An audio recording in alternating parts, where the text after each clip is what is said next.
Nous saluons tous les saints au nom de Jésus.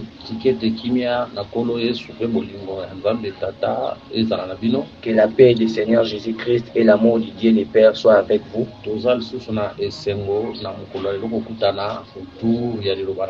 Nous sommes encore dans la joie aujourd'hui de nous revoir autour de la parole de Dieu.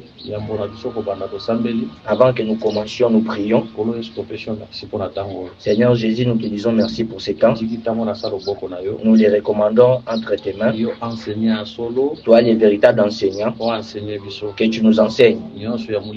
Tout ce qui est du ténèbre, que ça soit loin de nous, au nom de Jésus. Que le Seigneur Jésus bénisse l'entendement de tout et chacun. Par la grâce de Dieu, toujours mettre point virgule. Aujourd'hui, par la grâce de Dieu, nous mettons un point virgule où nous avons eu à commencer depuis longtemps. Par la grâce de Dieu, prochainement, nous aurons un autre thème. Nous parlerons sur les événements qui s'étaient passés sur la croix. Lorsque notre Dieu était sur la croix, notre Dieu est Jésus, il y avait des événements qui s'étaient passés. La Bible dit que les magistrats se moquaient de lui. Les soldats avaient partagé ses vêtements. Les ténèbres étaient venues sur la croix. Les rideaux du temple s'étaient déchirés du bas vers le haut. Les gens avaient vu les sépulcres s'ouvrir et les morts entrer dans la ville. La Bible nous montre que la terre avait si bien tremblement de terre. Les rochers s'étaient fondus. On lui avait donné du vinaigre. Par la grâce de Dieu, nous parlerons de ces choses.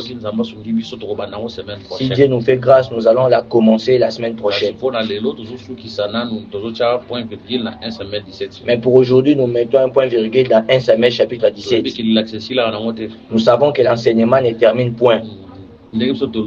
Comme nous avons parlé, nous n'avons pas mis l'absolu. Parce qu'il y aura un autre prédicateur qui viendra après. Il prendra seulement comme nous avons marché. Il nous bénit encore davantage.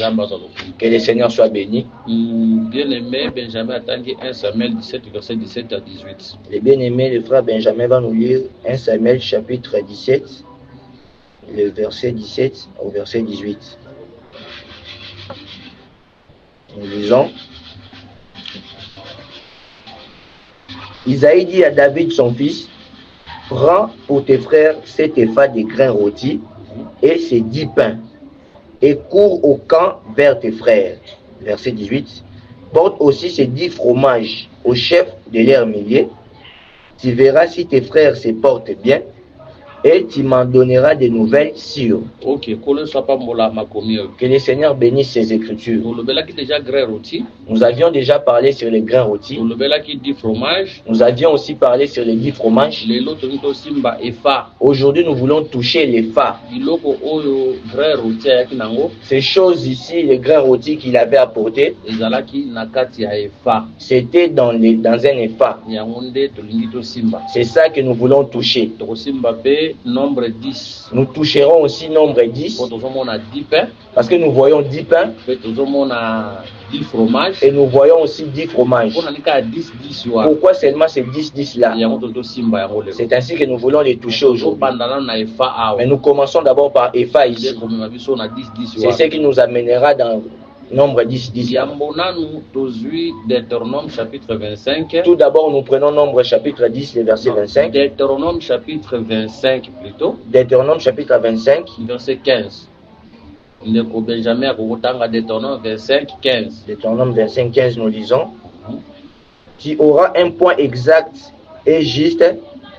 Tu auras un épha exact et juste, afin que tes jours se prolongent dans les pays que l'Éternel, ton Dieu, te donne. Amen. Que le Seigneur bénisse cette écriture. Nous nous excusons d'abord pour des bruits qui se font entendre autour de nous. Parce que nos maisons sont entourées des maisons voisines. D'autres personnes ne respectent pas les lois de l'environnement. Il est chez lui, il met la musique, il hausse les volumes, ça ne lui dit absolument rien. Si tu pars lui parler, il dira que tu es jaloux, tu es contre ce qu'il fait. L'apôtre Paul avait dit à Timothée que ce soit dans l'occasion favorable ou non, on prêche la bonne nouvelle. Parce que ce ne sont pas ces choses-là qui nous empêcheront de prêcher. Nous allons prêcher parce que c'est l'œuvre de Dieu. Dans Deutéronome 25:15, la Bible dit: tu auras les poids exacts et justes. Et tu auras également les fa exacts et justes. Pourquoi? Pour que tes jours se prolongent dans les pays auxquels l'Éternel ton Dieu te donne. Ici on donne une condition pour que tu aies une longue vie dans les pays de Canaan. Il faut que tu aies un épha qui est juste. Maintenant l'épha, son rôle était quoi? Nous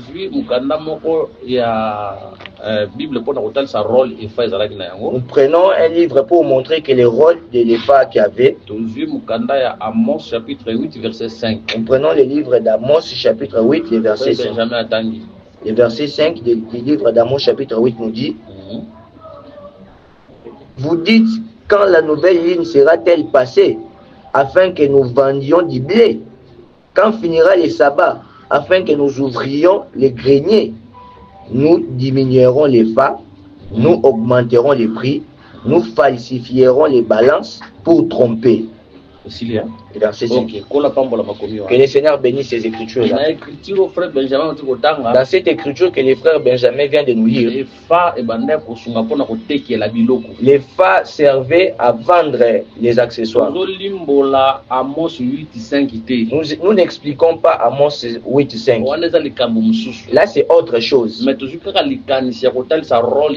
Mais nous avons seulement pris la pensée de montrer le rôle de l'EPHA pour montrer que le fa et le poids, ça aide pour vendre, pour marchander. Que le Seigneur nous bénisse. Voilà. Maintenant nous voulons montrer ceci. Dieu a dit dans Deutéronome 25:15, si tu veux vivre longtemps dans Canaan, il faut que tu aies un poids juste et l'épha juste. Parce que si ton épha n'est pas juste, tu ne vivras pas longtemps. Là nous comprenons que Dieu s'adresse aux vendeurs. Parce que selon Amos 8:5, nous avons vu que ce sont les vendeurs qui parlent. Donc nous comprenons que le vendeur qui veut vivre longtemps a respecté qu'il respecte son épha. Ici nous dirons qu'il ne les modifie pas. Comme ici nous sommes à Kinshasa, les mamans qui vendent, ils utilisent souvent les mesurettes. Les gens ne connaîtront pas vraiment ces mots-là. Souvent, ils les prennent et ils les jettent dans une eau bouillée. Ça se réduit comme c'est en plastique, ça se diminue. On la donne le nom niclette. Ça signifie que si tu veux acheter dans une quantité de 1000 francs, dans la chose qu'on peut te donner dans une mesurette normale, mais si on te la donne dans niclette, là ça sera 10 000. Là maintenant l'acheteur perdra, le vendeur gagnera. C'est ça maintenant, c'est que Dieu refuse. Ici Dieu s'adresse au vendeur, que ton poids soit juste, que ton épha soit juste, ou que tu vives longtemps dans Canaan. Que le Seigneur nous bénisse. Là c'était l'ombre. Est-ce que pour que quelqu'un vive longtemps, c'est là il y a ces choses des femmes. Nous croyons que Dieu avait caché des choses. Parce que nous croyons d'abord que la longévité, c'est la vie éternelle. Ces pays-là, c'est le ciel. C'est Christ. Pour vivre la vie longtemps, il faut que tu respectes ton femme. Ici, Dieu s'adresse aux vendeurs si tu veux vendre.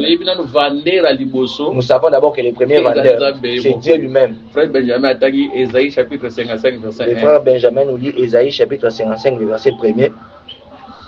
Ésaïe 55, le verset 1er. Disons, vous tous qui avez soif, venez aux eaux. Même celui qui n'a pas d'argent, venez, achetez et mangez. Venez, achetez du vin et du lait, sans argent, sans rien payer. Amen. Ici, c'est Dieu qui est vendeur. Il vend quoi? Ils vendent les vins. Ils vendent quoi? Les laits. Maintenant, ces choses que Dieu vend, on ne les achète pas au prix d'argent. Il dit venez. Pas avec d'argent. Mais quand il dit acheter, nous savons qu'il faut qu'il y ait l'argent. Nous comprenons que l'argent auquel on doit acheter ces accessoires-là n'est pas un argent physique. C'est un argent spirituel. Cet argent-là, c'est la foi. Ils vendent le vin et le lait. Quand tout le monde a lait, tout le monde a la parole. Lorsque nous vendons les laits, nous vendons la parole. Quand tout le monde a vin, tout le monde a l'esprit. Lorsque nous vendons les vins, nous vendons l'esprit. C'est pour dire que les lots, c'est pour dire qu'aujourd'hui, lorsque nous venons auprès de Christ, c'est pour acheter l'enseignement, pour acheter aussi l'esprit. Mais si nous allons plus loin, nous vendons les laits et les vins comme la lettre et l'explication. Comme la lettre et son explication. Voilà, que les Seigneurs vous bénissent. Nous disons que c'est Dieu qui est le premier vendeur. Mais comme un vendeur, il a aussi ses vendeurs. Ou comme un vendeur, il vend au travers de ses ministres. Nous comprenons que dans les pays que vous entrez, vous trouverez aussi des vendeurs. Or, ces vendeurs, ce sont ces ministres, ce sont les prédicateurs. Mais la Bible dit ceci: si tu veux vivre longtemps, aie un effort qui est juste. C'est pour dire que la longévité du prédicateur, ça dépend de son effort.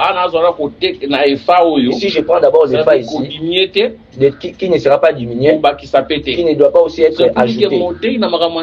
C'est pour dire que les prédicateurs dans les choses de Dieu, il ne peut pas retrancher, il ne peut pas non plus ajouter. Il faut être juste avec sa prédication pour qu'ils vivent longtemps, les prédicateurs.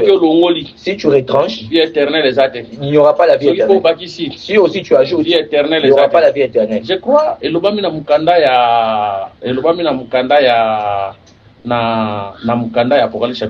croyons que c'est écrit, c'est dit dans les livres d'Apocalypse chapitre 22. Verset 19. Apocalypse 22, le verset 19, nous disons: et si quelqu'un retranche quelque chose des paroles du livre de cette prophétie, Dieu retranchera sa part de l'arbre de la vie et de la ville sainte, décrit dans ces livres. Ici, Dieu refuse que quelqu'un retranche. Nous avons entendu d'autres prédicateurs dire que Dieu avait parlé dans les livres d'Apocalypse. Maintenant, si Dieu le dit seulement dans les livres d'Apocalypse, c'est-à-dire que dans les livres de Corinthiens, on peut retrancher. Dans Corinthiens, on peut aussi ajouter. Si Dieu avait parlé seulement par rapport à Apocalypse, on peut aussi dire dans Galates, on peut retrancher à nous. Dans Corinthiens, on peut aussi ajouter à nous. Non, nous disons ici, les prédicateurs, son effort doit être juste. Cela veut dire que les prédicateurs, lorsqu'ils prêchent, ils n'abîment pas l'enseignement, ils n'ajoutent pas, ils ne retranchent pas. Les frères Paul avait dit en son temps, pas au-delà de ce qui est écrit. Au-delà de les prédicateurs doivent rester dans la pensée où ils doivent prêcher.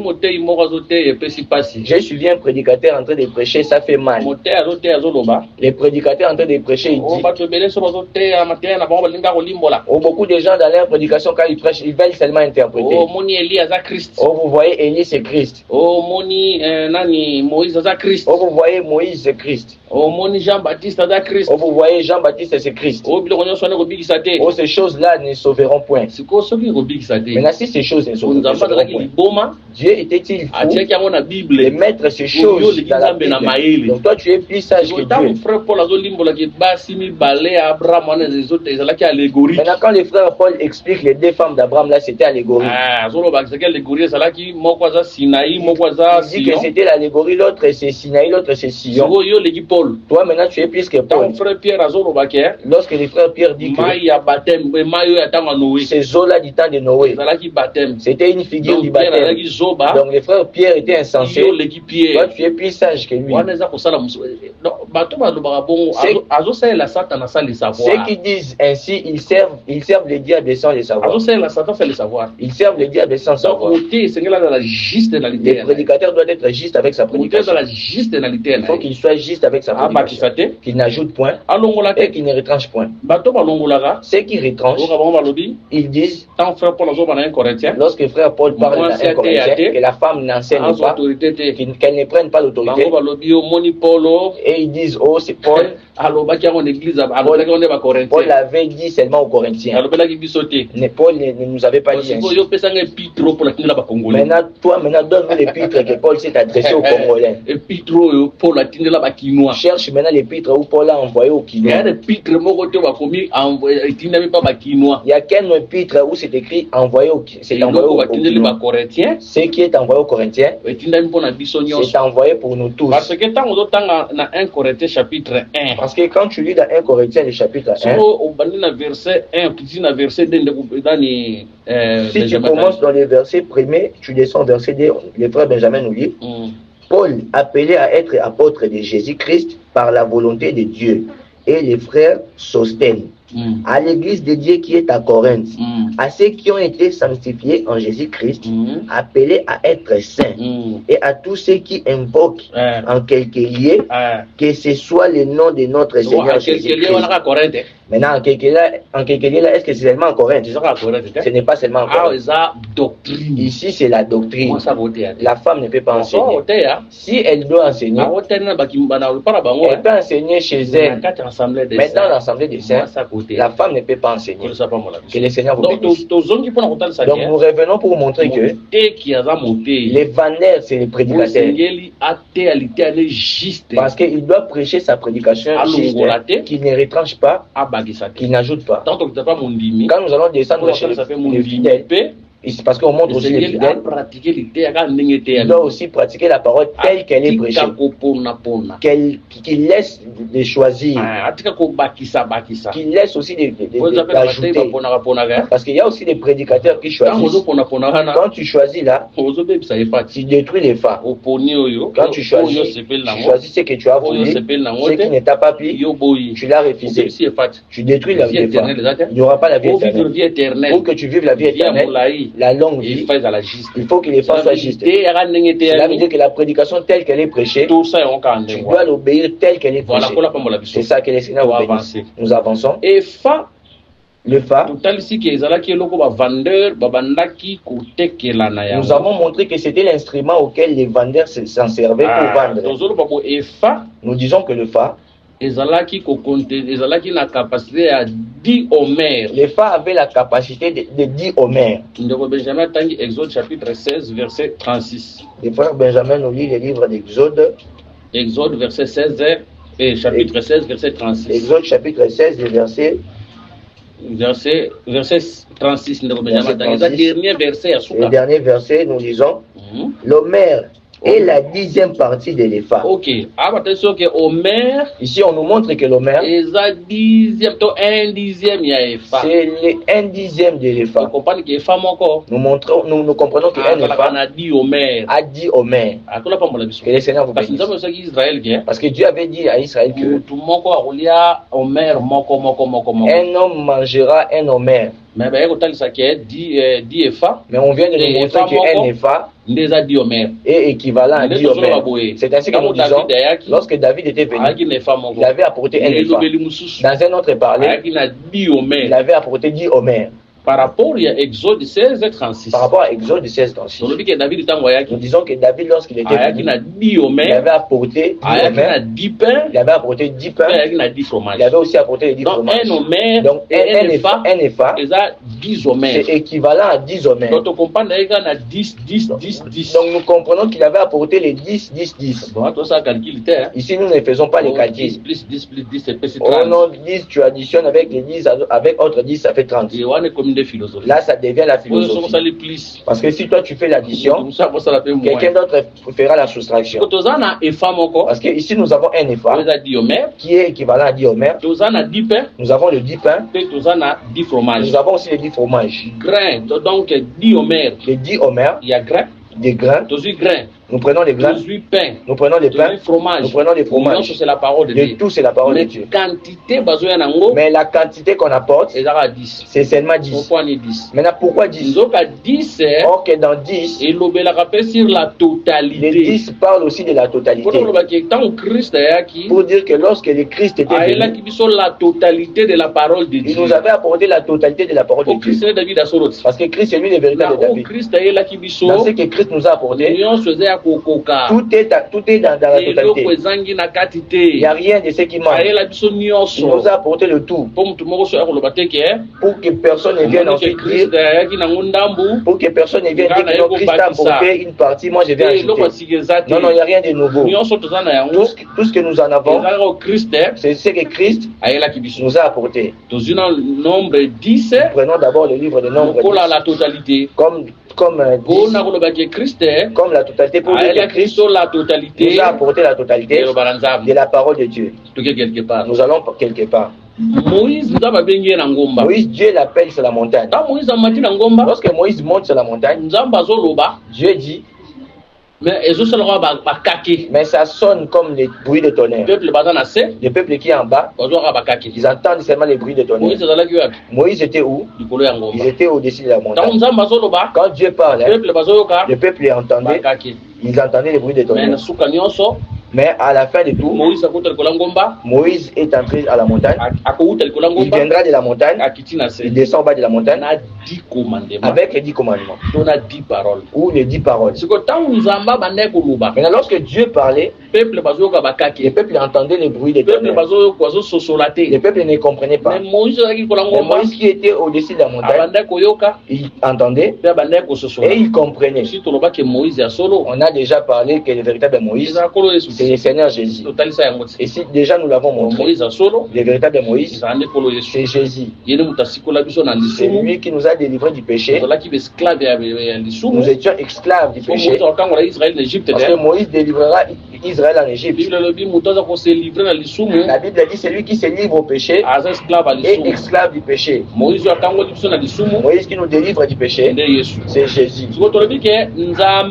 Ainsi nous disons que Dieu, il parlait, le peuple entendait les bruits de tonnerre. Mais il fallait que Moïse vienne avec les 10 commandements pour dire aux gens que lorsque vous aviez entendu les bruits de tonnerre, c'est pour dire que Dieu voulait dire que tu ne voleras pas. Quand ils entendirent un bruit de tonnerre, Dieu voulait dire tu ne prendras point une femme pour tout. Quand vous aviez entendu ces bruits de tonnerre, Dieu voulait dire tu ne tueras point. Donc les 10 commandements, c'est l'explication des tonnerres. Que le Seigneur vous bénisse. Ainsi nous prenons ici Dieu comme Dieu. Nous prenons les tonnerres comme la loi qui avait été donnée. Nous prenons les bruits de tonnerre comme les paraboles que Jésus avait données. N'oubliez pas que toute l'ancienne alliance n'était que des paraboles. C'était le songe dans le songe. Il n'y avait pas d'explication. Moïse qui apporte les 10 commandements, il est l'ombre de Christ qui nous apporte l'explication de la parole de tonnerre, qui nous a apporté l'explication de la loi, l'explication de la loi, des prophètes et des psaumes. Donc le nombre 10, ça montre que le Seigneur il avait apporté la totalité de la parole. Il n'y avait rien de ce qui avait manqué. Oh, voyez les bien-aimés, à un moment donné, si vous entendez les chansons mondaines, vous aurez des instructions. Ça, c'est faux. Dans la parole, tout y est. Maintenant, Dieu vraiment qui nous laisse prendre instruction auprès du monde. Dieu a tout dit. Jésus a tout apporté. Ainsi, nous frappons pour la poitrine. Que voici nous, Ces choses que je suis en train de vous prêcher, je suis le premier à les prêcher. Là, tu es menteur. Depuis autant des apôtres jusqu'à aujourd'hui. Maintenant, toi, tu t'es promené le monde entier, dans toutes les assemblées. Tu t'es vu seulement toi seul qui l'a prêché. Là, tu t'es fait menteur. Il faut que tu sois humble. Celui qui a apporté la totalité de la parole. D'ailleurs, tel que nous prêchons, personne n'est dans l'assemblée. Nous ne formons que des parties. Parce que le jour où Jésus, au jour de sa chair, avant qu'il ne meure, il prendra les pains, il les brisera, il les donnera des morceaux. Lui-même Jésus qui avait la totalité. Mais le reste, ils avaient réussi des morceaux de parties. Même si tu vois un prédicateur en train de prêcher comment, il n'a seulement qu'une partie. Il a des choses qui manquent. Que les Seigneurs vous bénissent. Donc nous avons montré que le nombre 10 comme la totalité. Ainsi nous avons dit que nous sommes allés montrer le peuple de Dieu que Moïse qui avait apporté les 10 commandements. Ici nous sommes en train d'expliquer les 10 commandements. Explication à tonnerre. Nous l'expliquons comme étant l'explication des tonnerres. Parce que tout ce que Dieu avait dit sur la montagne, et il ne l'avait pas entendu. Parce que lorsqu'ils entendaient le bruit de tonnerre, c'était Dieu en train de parler. Tu ne voleras point. Là, il a jeté un tonnerre. Tu ne tireras point. Là-bas, il a jeté un tonnerre. Tu ne convoiteras point. Là-bas, il jette un tonnerre. Tu travailleras les 6 jours et le 7e jour, tu te reposeras. Là-bas, ça paraissait un tonnerre. Et maintenant, pour qu'ils comprennent que ce n'était pas le tonnerre, c'était ainsi. Il fallait que les 10 commandements viennent. 10 commandements, ils ont expliqué. C'est pour cela que nous avons dit que les 10 commandements expliquent l'explication de la loi du prophète et les psaumes. L'explication de la loi du prophète et les psaumes. C'est ça la grâce. Nous Deutéronome chapitre 31, verset 26. Nous prenons d'abord Deutéronome chapitre 31, le verset 36. Donc Benjamin Tangi. Le frère Benjamin nous lit le livre de Deutéronome chapitre 31, le verset 36. 26. Nous lisons: prenez ces livres de la loi et mettez-les à côté de l'arche de l'alliance de l'Éternel, votre Dieu, et il sera là comme témoin contre toi. Ici Moïse dit ceci: prenez les livres de la loi, mettez-les où? Mettez-les à côté. Dans les côtés, il y a arche. Du près de l'arche. Qu'est-ce qui était à l'intérieur de l'arche? C'était les 10 commandements. Nous avons deux choses. Nous avons les 10 commandements. Nous avons ce qui est à l'intérieur, ce qui est au-dessus des pieds. Et nous avons aussi les livres de la loi qui est à côté de l'arche. Nous avons comme les deux lois. Parce que le 10 commandements, c'est la loi de Dieu. Maintenant, la différence est à ce niveau. Les 10 commandements qui sont sur la pierre. La pierre est quelque chose qui est dur. Parce que c'était pas la brique. Parce que la brique est fabriquée. Mais c'était la pierre. Nous savons que la pierre est durable que la brique. Maintenant, la loi qui était dehors, elle était écrite dans un livre. Or, nous savons que le livre, c'est périssable. Ça peut être détruit. Mais la pierre, c'est durable. Pour dire que parce que la loi qui était écrite dans les papiers, on les changeait de temps en temps pour les conserver. Parce que le papier n'est pas durable. Ça peut faire une année, d'autres peuvent faire 3 ans. Tu verras comme si les écrits se détruisent. Il faut comprendre de nouveaux papiers pour réécrire ce qui avait été. Mais il y a plusieurs explications qu'on peut dire là-dessus. Mais nous voulons seulement expliquer Dieu ceci.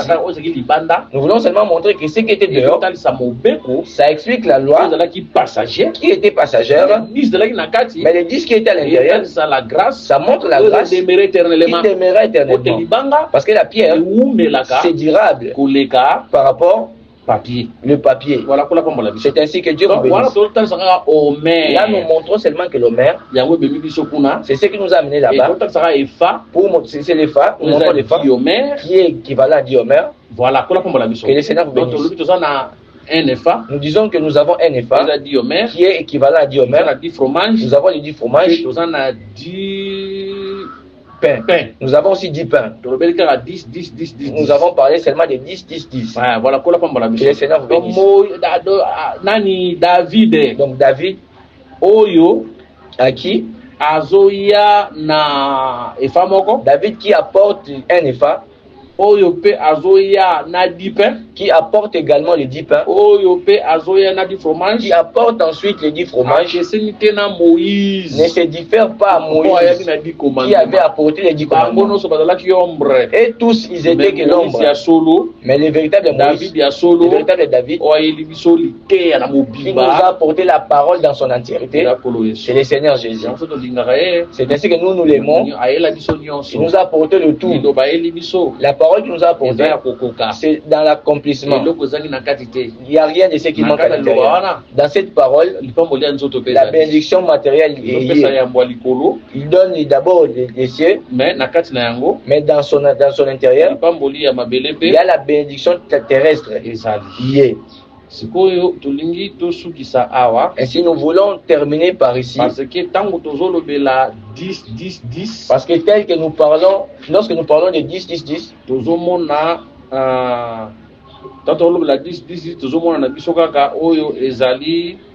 les 10 commandements. Lorsque nous parlons sur les 10, 10, 10, nous ne voyons rien d'autre que ce qui est les 10 commandements. Maintenant, nous voulons aller l'expliquer à la fin pour finir. Pour montrer vraiment qu'est-ce que cela voulait dire. Dans ce nombre-là, 10, ça signifie quoi? Parce que nous savons que le nombre 10 là, ça montre la totalité de la parole que Jésus nous avait apportée. Maintenant, nous allons plus loin. Pour expliquer maintenant, ce nombre 10 là, sortir quelque chose quoi? Dans la totalité de la parole de Dieu, nous voyons quoi là-bas? Chapitre 10, verset 26 à 27. Le frère Benjamin lit le livre de Luc, chapitre 10, verset 26 à 27.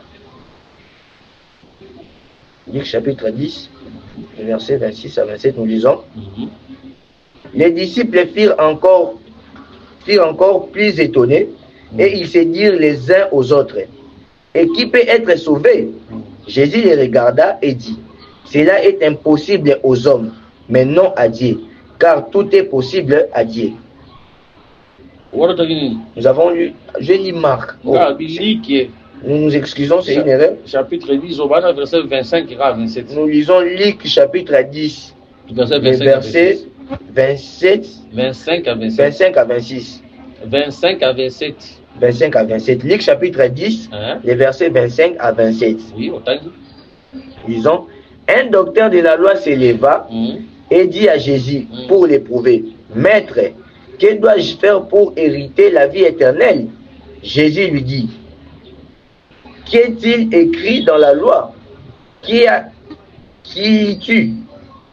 Il répondit, tu aimeras le Seigneur ton Dieu de tout ton cœur, de toute ton âme, de toute ta force et de toute ta pensée, et ton prochain comme toi-même. Ok, alors le Seigneur a docteur de la loi. Ici, le Seigneur regarde lorsqu'un docteur de la loi lui pose la question, si qu'est-ce qu'il doit faire pour hériter le royaume des cieux. C'est ainsi que Dieu lui demande là-bas dans la loi, qu'est-ce qu'on dit? Il dit, il répondit là-bas, tu aimeras le Seigneur ton Dieu de tout ton cœur, de toute ton âme et de toute ta force. Et tu l'aimeras de toute ta pensée. Et tu aimeras ton prochain comme toi-même. Docteur de la loi a 10 commandements. Ici, le docteur de la loi prend les 10 commandements, il les montre en deux. Mais si tu les suis, en réalité, ce n'est qu'une. C'est seulement l'amour. Pour dire que si tu as l'amour, tu ne voleras point, tu ne tireras point, tu ne convoiteras point la femme de ton prochain, tu ne mentiras point au nom de ton ami, tu respecteras les lois de Dieu. C'est ainsi que nous avons compris. Un épha, 10 pains, le 10 pains, 10 fromages, dans les cours, en bref, ça signifie seulement l'amour. C'est seulement la prédication de l'amour. Pour dire que celui qui a prêché sur l'amour, il a prêché la totalité. de toute la parole. Celui qui a prêché l'amour, il a tout prêché. Voilà pourquoi dans nos prédications, nous devons ramener l'amour. Les prédicateurs, lorsqu'ils prêchent, il faut prêcher l'amour. Nous ne prêchons pas seulement l'amour, nous devons aussi vivre l'amour. C'est ainsi que nous verrons Dieu.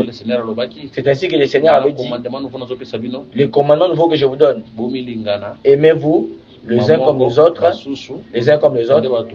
C'est ainsi que les hommes verront, qui connaîtront que vous êtes à moi. Là où il y a l'amour, si les frères ont bien parlé, les hommes les gens l'encourageront. Mais nous, ça nous étonne, il y a d'autres gens, même si tu prêches bien, tel que nous prêchons dans les réseaux sociaux comme ça, même si tu prêches bien, il ne t'encouragera pas. Lui, il cherche seulement là où il y a l'erreur. Mais pour chercher l'erreur, il en fera une vidéo, il en fera une prédication pour qu'il lui vienne prêcher. Maintenant, si le frère prêche bien, pourquoi tu ne l'encourages pas? Pourquoi tu n'as pas fait la vidéo pour l'encourager? Tout cela parce qu'il y a manque d'amour. Nous prêchons plein d'orgueil. Ce n'est pas bien. Si nous prêchons aujourd'hui, cela n'est pas dire que c'est nous qui avons la connaissance plus que tout le monde. Les prédicateurs montrent du haut de la chair, ils prêchent. Tu sens même dans sa prédication, il y a point d'amour. Les prédicateurs montrent sur la chair pour prêcher. Ils dénigrent les autres. Ils ridiculisent les autres. Ce n'est pas ainsi. Il faut que nous ayons l'amour. Même dans nos prédications, que nous ayons l'amour. C'est ainsi que la gloire de Dieu se manifestera au milieu de nous. Sans l'amour, la gloire de Dieu ne se manifestera pas parmi nous. Que le Seigneur vous bénisse. Nous avons fini 1 Samuel chapitre 17 verset 17. La prochaine fois, comme nous l'avons dit, nous parlerons sur l'événement qui avait lié sur la croix. Nous parlerons le tout progressivement, pas dans notre propre force, mais par la force de Dieu. Priez aussi pour nous, afin que Dieu nous aide, qu'il nous donne la force, malgré les combats. Mais nous savons que nous sommes plus que vainqueurs. Et nous croyons qu'à la fin, que Dieu nous aide. Par rapport à la marche comme nous avons marché aujourd'hui, si un frère pourrait avoir des questions déposées, telles que nous avons marché aujourd'hui, quelque part où il n'a pas compris, nos numéros de contact sont là, plus 243 84 22 64 114. Nous prenons encore plus 243 99 88 77 333. Si vous nous appelez dans WhatsApp là-bas, vous posez vos questions, nous allons vous répondre par rapport à la manière dont nous avons marché aujourd'hui. Pour aujourd'hui, nous nous arrêtons là. Que le Seigneur Jésus vous bénisse.